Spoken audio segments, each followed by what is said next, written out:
Nick, thanks for joining us. We appreciate it. What are you seeing and what are you learning there on the island of Maui?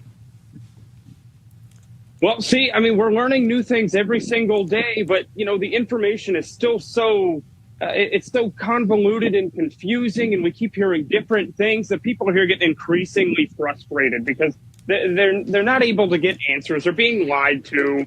They're being misled. And, it really complicates the recovery efforts here because they don't know what to do next. They don't know what their next steps are. The people of Lahaina that have lost their properties, their homes, and even if their homes are in the fire zone, they can't even go in there. There have been people that have been arrested, residents that have been arrested, trying to go to their homes inside of the fire zone. And, like all this stuff is quite demoralizing to the residents here. And, so there are a lot of nonprofits here on the ground that are helping out a lot. They are really the ones running the recovery effort behind the community. The community is the ones that have come together. They've built places like on the side of roads and parks and stuff that are giving supplies to people, food, water, shelter, whatever they can. And people are getting increasingly annoyed as well with the lack of government response in terms of like that. FEMA is hardly anywhere to be found. The entire time that I've been here, and I've been here over a week now, I've seen 3 people from FEMA. It's unbelievable. And, the Red Cross the response from the Red Cross isn't much better.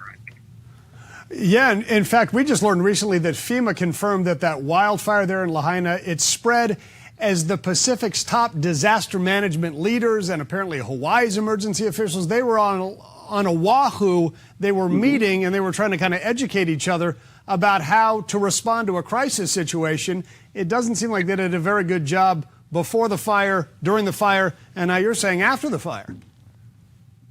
Yeah, you're absolutely correct. They were on Oahu at the time, and, they had deemed the officials that weren't even here, that were on a completely separate island, they're the ones that deemed the fire 100% contained.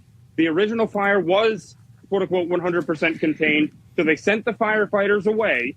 They sent them to other parts of Maui. And then, so there was nobody here to take care of the fire that wasn't actually 100% contained.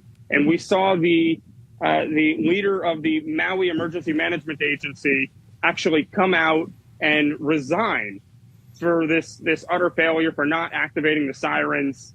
And, so it was just one failure after the other.